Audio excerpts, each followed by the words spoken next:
एकदम सुंदर व्याख्या थी। एक संत ने गाया, बड़ा सुंदर, मतलब बहुत गीत था।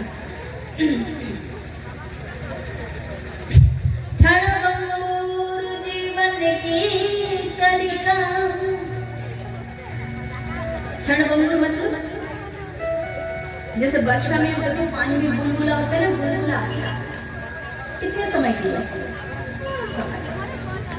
बुलबुला दिखाई देते और कुछ समय बाद वो नष्ट हो जाता है। तो वैसे ही हमारा जीवन है। क्षणभंगुर जीवन की कलिका,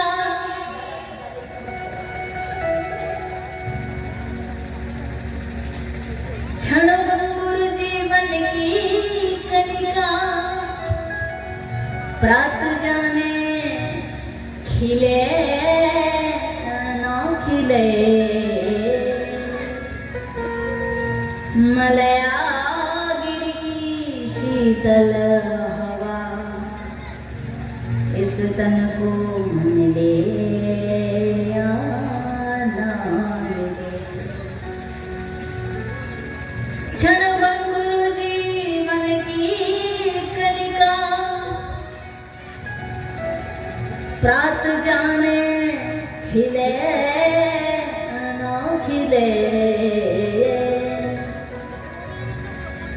मलयागिरी की शीतल मंद हवा, इस तन को मिले या ना मिले। क्यों क्यों? क्योंकि कलिकाल उठार लिए हाथ में,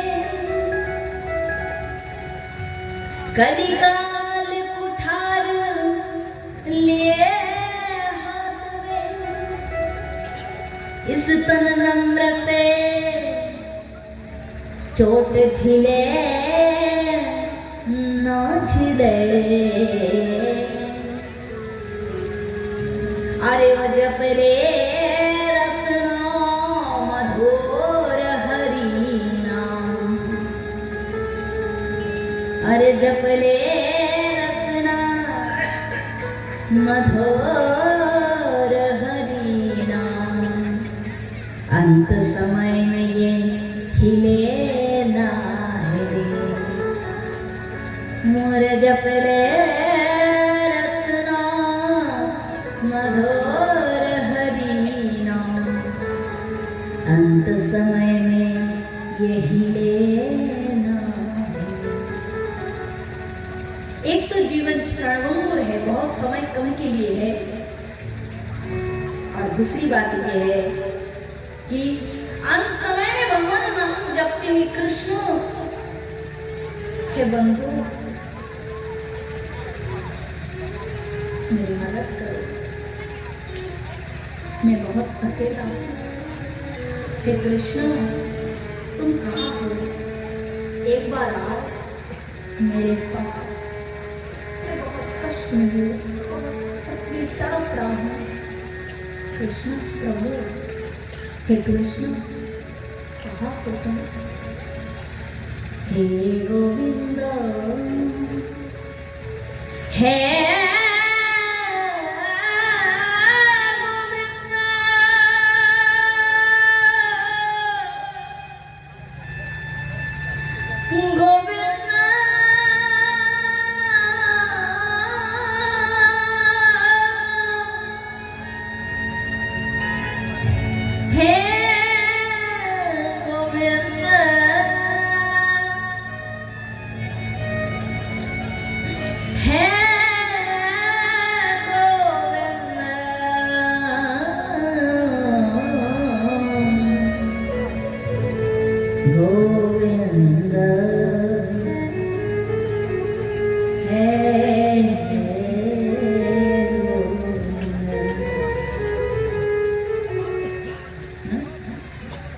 जब हमारे अंत समय आएगा ना, तो ऐसे सुर ताल लगा के गोविंद तो दूर की बात, मुख से खाली गोविंद इतना भी उच्चारण होना असंभव हो पड़ता है, क्योंकि समस्त इंद्रिय काम करना बंद कर देता है। प्राण शक्ति निकलते हैं ना 5 प्राण हमारे आत्मा सहित जो निकलते हैं, तो क्या होता है, पहले सब इंद्रिय पार्ट्स काम करना बंद करता है, फिर पंच प्राणों को लेकर समस्त पंचेंद्रिय निस्तेज होते हैं, पंच प्राणों को लेकर जीवात्मा निकलते हैं, कई सांस की गति से तो कई मुख से, अन्य द्वार से, कर्म अनुसार। गोविंद तो क्या कुछ कहने की शक्ति नहीं रहती है, इसीलिए अंत समय में जीवा हिले कि ना हिले, समय रहते जब लो, बाद में कहना फसल चिड़िया खा जाए फसल, फिर बाद में पछताने से क्या रहा। तो समय रहते समय का सदुपयोग करो, बाद में पछताने से कुछ नहीं होगा। ये तुम्हारी नाम, ये तुम्हारी नाम, तुम्हारी यश कीर्ति, ये शहरत, ये धन, ये सब यही पड़ा रहेगा, कौन इसको याद करेगा। मैं कल आपको बोली थी, एक उदाहरण दी थी, फरिसगांव के में बहुत बड़े ऑफिसर से मिली थी जो बहुत नामी दामी थे, बहुत ज्यादा, खाली मतलब रास्ते से भी चल के नहीं गए, जो गाड़ी में आना, गाड़ी में जाना, हर कोई जगह इतनी नामी दामी, रोती हुई मुझसे मिले, बेटी अब मैं रिटायर हो गया हूँ, कोई मुझे पूछने वाला नहीं, कोई मेरे पास नहीं आते, बहुत रोया। वो वृद्ध आदमी मेरे सामने, हम लोग गए थे, उनकी बार इन्वाइट था, हम लोगों को उनके बेटे को इन्वाइट थे, उनकी बेटा भी कोई मतलब बैंक में कोई सर्विस में है, तो सरकारी नौकरी करते हैं। बहुत दुखी थे बेचारा, बहुत ज्यादा, पत्नी पहले गुजर गई, चली गई, अकेला, वृद्ध समय, कोई साथ में नहीं है, बहुत दुख है मन में, मानसिक दुख, शारीरिक दुख, कोई दुख बांटने वाला नहीं, हजारों दुखों में झेलते हुए वो जी रहे हैं। अगर समय रहते परमात्मा से तुम मन का संबंध करोगे, कनेक्शन बनाओगे, तो अंत समय वही तुम्हारा साथ देगा। जीवन भर तुम भगवान को बुलाए नहीं, जीवन भर तुमने ऐसा आदत बनाए नहीं, बुढ़ापे में अचानक कहां से आदत आएगा, असंभव। हमारे पिताजी एक उदाहरण कहते थे, बड़ा सुंदर उदाहरण मैं आपको बताती हूँ, ठीक है। बंगाली एरिया की एक घटना है, बंगाली समाज की, सुनिए, सब सुनिए। एक आदमी तो जो जाल बुनते हैं ना, ऐसे कैसे करते हैं, मतलब बनाते हैं, ठीक है, जाल ऐसे बनते हैं, ठीक है, पूरा अपना जीवन भर वही किया, जाल बनाते थे और बाजार में बेचते थे, ठीक। अब वो आदमी क्या हुआ, बूढ़ा हो गए, मृत्यु का समय आ गया। मृत्यु का समय ऐसा थोड़ी ना कि आप हीरो बन के खड़े हो जाओगे, मृत्यु आएगा और कहेगा चलो भैया, आप भी कहोगे रुको परफ्यूम लगाती हूँ फिर निकलूंगा, ये सब मैटर नहीं। मतलब मृत्यु के पहले डेफिनेटली आप बिस्तर में ही रहोगे, बहुत तकलीफों कष्टों से घिरे रहोगे, तब आपका मतलब आपका जो रूम में, जो घर रूपी कमरे में आप, वो कमरा एकदम क्या हो गया, खराब हो गया, नष्ट हो गया, तब आप इससे निकलोगे, चेंज होगा, एक्सचेंज होगा, दूसरे शरीर मिलेगा। तब आते हैं मृत्यु देवता, ठीक। वो आदमी सोया था, अस्वस्थ थे, शरीर बीमारग्रस्त था, उसकी बहन थी, उसने सोची भैया का तो देह शरीर बहुत खराब है, ज्यादा दिन का मेहमान नहीं है, तो इनके नाम मुझे बोलते हैं वैष्णव सेवा। अच्छा, लोग गाँव में वैष्णव सेवा कराता है। अच्छा, वैष्णव सेवा मतलब क्या, बताओ तो बता सकते, वैष्णव सेवा क्या होता है? वैष्णव कौन है वैष्णव? वेद कह रहा है विष्णु अपत्यम इति वैष्णव। विष्णु का जो सबसे बड़ा अपना है वही वैष्णव है। विष्णु अंश इति वैष्णव, विष्णु का जो अंश है वही वैष्णव है। तो विष्णु का अंश कौन है? शरीर है। विष्णु क्या है? विष्णु कौन है? भगवान। विष्णु भगवान है कि नहीं, आप बताओ। तो विष्णु का शरीर कैसा है? विष्णु के हाथ काटो के रात निकलेगा? दिव्य शरीर है विष्णु भगवान, सतचित आनंदमय है, ठीक। और विष्णु का अंश वैष्णव भी सतचित आनंदमय है। मतलब हमारे अंदर वही घुमा फिरा के हम लोग वही जो चर्चा कर रहे थे उसी में आए। वही हम जो दिव्य नित्य चिन्मय हमारी जो आत्मा है गोपी स्वरूप, वही वैष्णव है। क्योंकि वही विष्णु, विष्णु माने कृष्ण, विष्णु कृष्ण एक ही।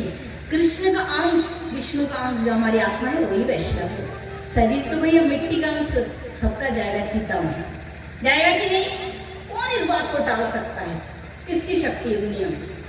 शरीर हमारा घर है और वो घर ही नष्ट होगा, हम नहीं मरेंगे, हम नष्ट नहीं होंगे। और हमारे अंदर जो आत्मशक्ति है वही वैष्णव है। और वैष्णव की सेवा क्या होता है?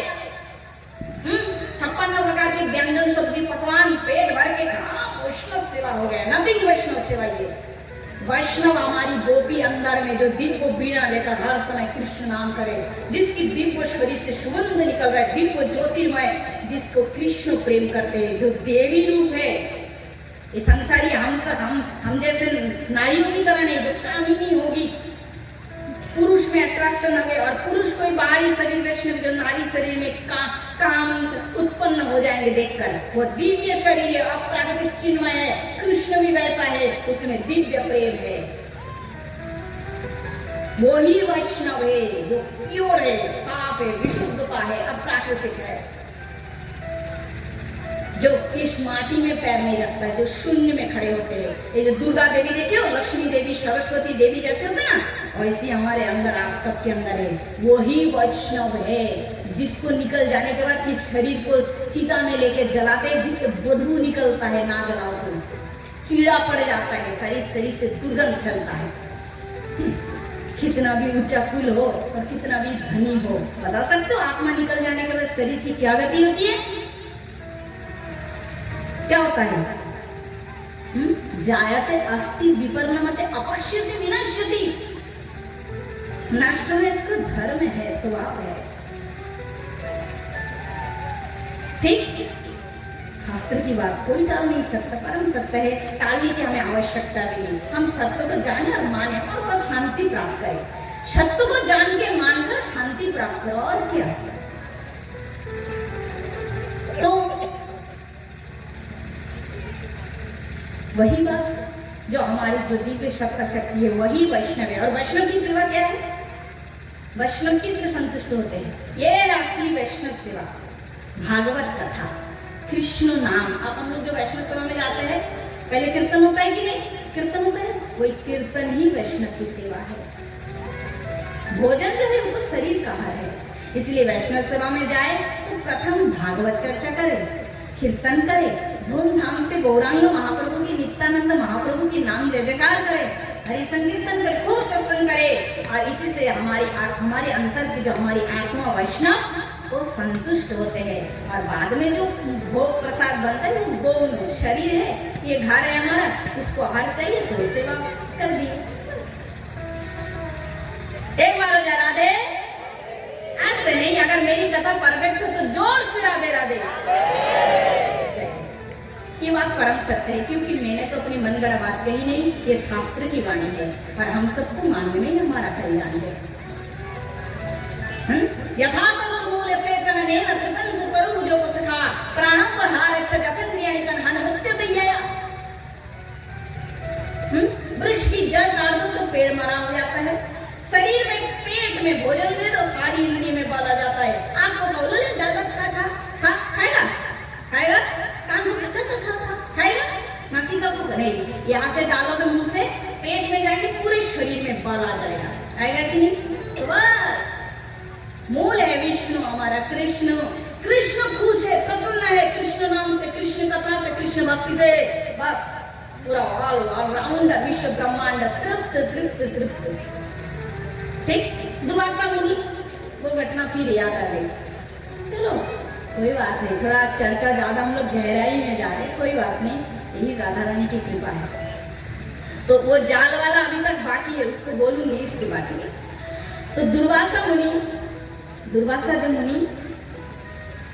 मुनि ने उनके घर, पांडवों के घर जब वनवास से आतिथ्य स्वीकार किया, आतिथ्य। और द्रौपदी माता को वो पात्र मिला था, जब तक द्रौपदी सबको खिलाए, खुद खिलाए, पर जब वो खुद खाएगी तो पात्र से अन्न सब्जी पकवान व्यंजन नहीं निकलेगी। ठीक? तो पांडवों को खिलाकर द्रौपदी खाई, प्रसाद पाली। दुर्वासा जी पधारे, आतिथ्य स्वीकार किए। युधिष्ठिर जी बैठने के लिए आसन दिए। दुर्वासा मुनि ने कहा स्नान करके आऊंगा फिर प्रसाद पाऊंगा। दुर्वासा मुनि गए स्नान करने। अब आए युधिष्ठिर जी पत्नी के पास आए, द्रौपदी के पास आकर बोली देवी दुर्वासा मुनि 10,000 शिष्य सहित आज हमारे घर अतिथि बनकर आतिथ्य स्वीकार किए, वो तुम प्रसाद की व्यवस्था करो। द्रौपदी बोली कैसी प्रसाद की व्यवस्था करो? स्वामी इस पात्र का नियम तो जानते हैं, मेरे भोजन के बाद इस पात्र से कुछ नहीं निकलेगा। मैं भोजन ना करूं तब तक ये पात्र से करोड़ों लोग भोजन कर सकते हैं, किंतु मेरे पानी के बगैर कुछ नहीं हो सकता।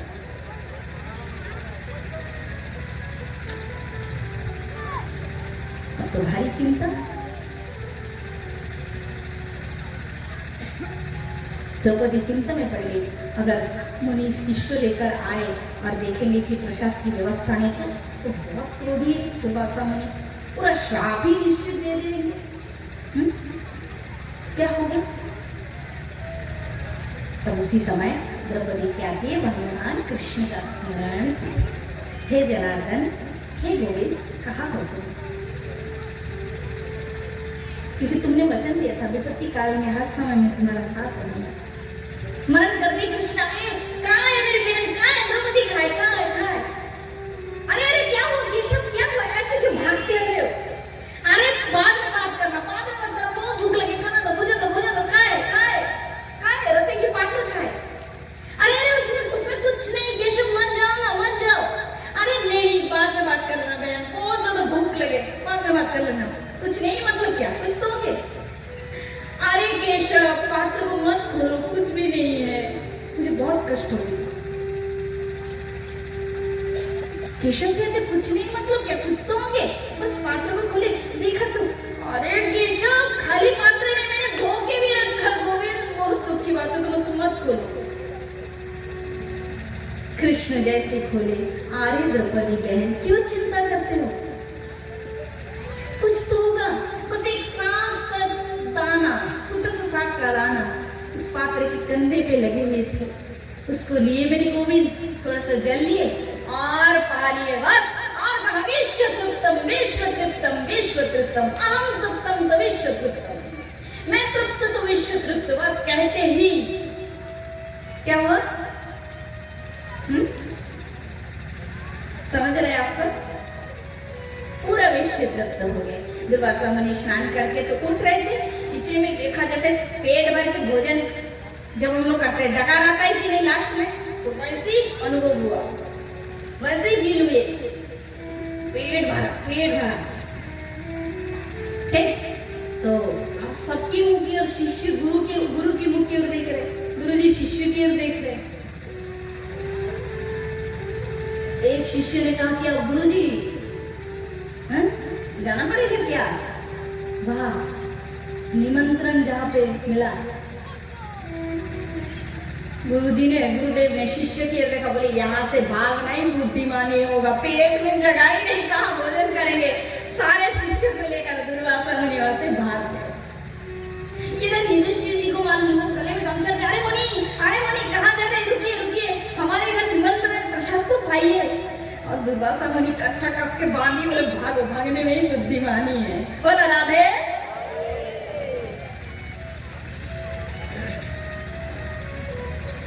तो वो तृप्त है तो विश्व तृप्त है। ठीक, तो महाराज देखिए,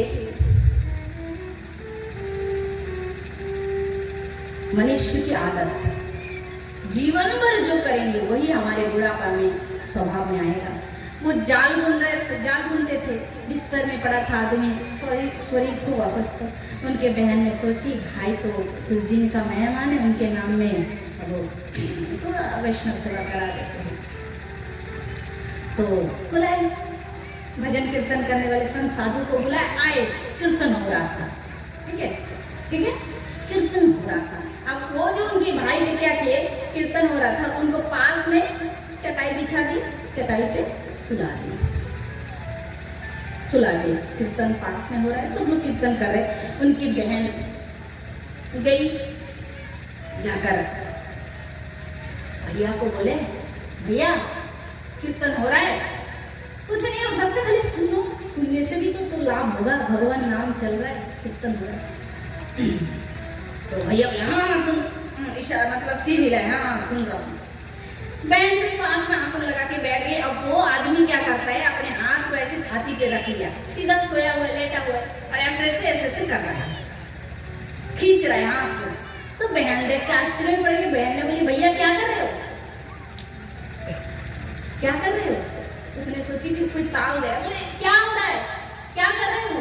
तो बोलते पता नहीं तू जा रही हो, मैं जाल को ऐसे खींचते हैं ना, तो वही खींच रहा है, जाल खींच रहा हूँ। ऐसे देख के ऐसे मेजाज से थोड़ी ना बोले, तब भी माता जाल खींच रहा हूँ कह के फिर वही आग बंद करके फिर खींच रहा है। तो देखो भगवान नाम हो रहा है, बुद्धा 2 मिनट बाद मरने वाला है, किंतु देखो आदत स्वभाव अभ्यास है ना, यूज हो गया ना।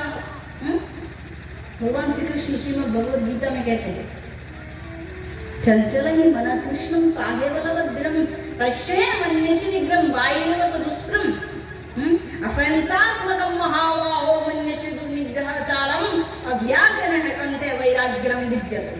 भगवान श्री कृष्ण उत्तर में कहते हैं तो जिसका तुमने आदत बनाया, बुढ़ापे में वही आदत तुम्हारा और विराट रूप धारण करके तुम में और जम के बैठेगा। इसीलिए अभी से इसी समय से चेंज लाओ, स्वभाव में परिवर्तन कराओ, मन से नहीं।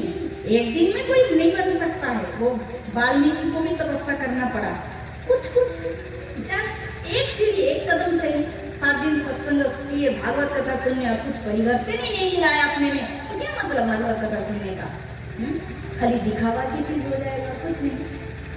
कालक्षेपम हमारे शास्त्रीय भाषा में कहते हैं, उसी इंग्लिश में कहते हैं टाइम पास, कालक्षेपम हो जाएगा। परिवर्तन था, क्या परिवर्तन था? कोशिश करनी चाहिए कि आज से कोई हंसे, कोई मेरा मजाक करे, कुछ भी, भगवान नाम कीर्तन करूंगा, पर डे हर दिन गीता का 1 अध्याय पाठ करूंगा। करो, 2 दिन कहेगा लोग, धीरे धीरे कहना बंद कर देगा, तुम्हें बहुत आनंद मिलेगा, शांति मिलेगी। मैं खुद में कह रही, मैं जब भागवत लाइव में मैं पैर रखी तो खुद हमारे परिवार के कुछ लोग बड़े आए गीता पढ़ने वाले, ऐसे कहने वाले हो गए थे, ऐसे कहने वाले हो गए थे।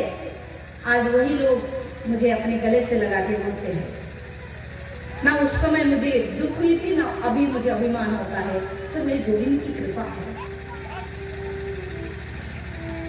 कुछ नहीं। आप करो, अच्छे रास्ते पे चल रही हो तो दुख नहीं, बिल्कुल।